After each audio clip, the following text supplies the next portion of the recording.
مسجد چې کوم دی د لمونځ پکې کوي. سره غاړې د مسجد سره ولاړ یم، ډېر خوشحال یم. یعنې پیاده ځم، ښار طرف ته روان یم که نه.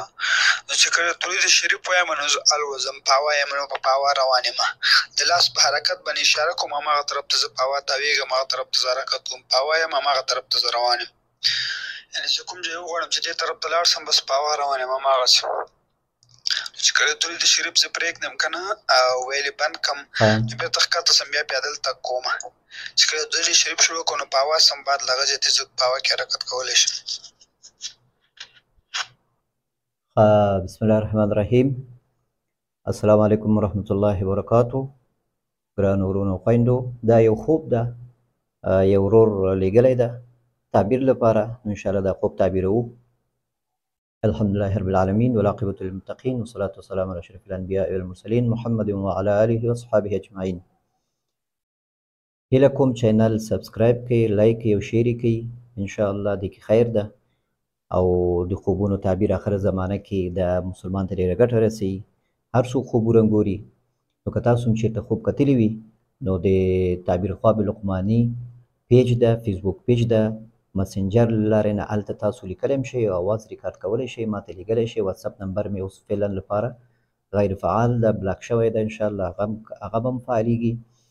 نو د دې خوب تعبیر ته اوس راځو. د یو ورور ویلې څه خوب یې کتلی دی، څه درود شریف ووایي نو په هوا کېږي، او څه کله درود ونه وایي نو په ځمکه کې رواني. نو دا ډېر ښه خوب ده، الله دې تا ته ښه کړي.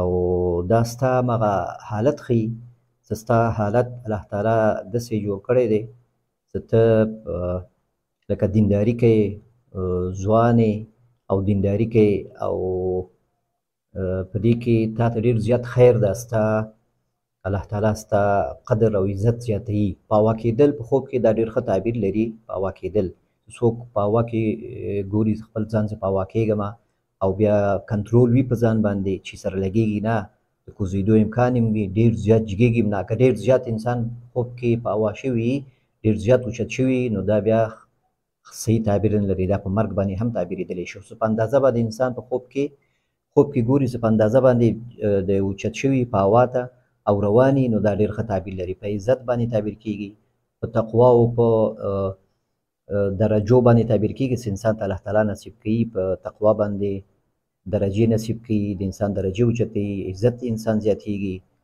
او د انسان هغه خوشحالي زیاتېږي او د انسان کارونه روانېږي. او دا تاسو کتلی ده چې ته درود شریف کله ووایې، اللهم صل علی محمد وعلى آل محمد کما صلیت علی ابراهیم وعلى آل ابراهیم انک حمید مجید. نن جمعې ورځ ده، انشاءالله تاسو ټول درود شریف ووایئ.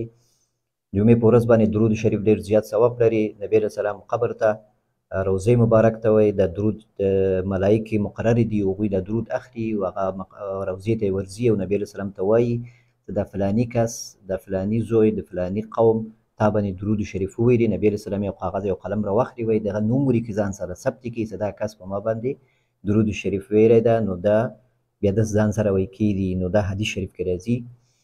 نو اللهم صل علی محمد وعلى آل محمد کما صلیت علی ابراهیم وعلى آل ابراهیم انک حمید مجید. الله تعالی دې موږ ته هم نصیب کړي. د دې درود شریف د فواید ډېر زیات دي، یو عالم 40 فواید یې لیکلي دي.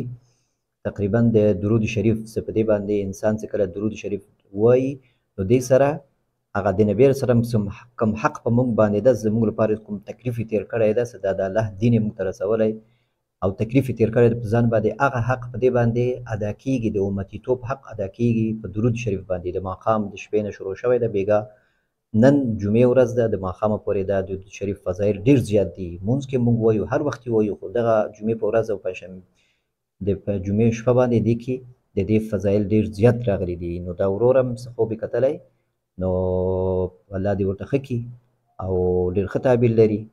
او ستا کارونه انشاءالله که څه مشکلات دې وي، وسواس وي درته، یا د واده خبره وي، یعنې دا خوب دې ستا کتلی ده، نو دې نه معلومېږي څه مشکل لرې، یا مسافر یې، څه تکلیف، څه مشکل ده در باندې، یا د واده مسله ده، یا د کاروبار مسله ده، یا د وسواس مسله ده، سوچونه دي، وسواس ده.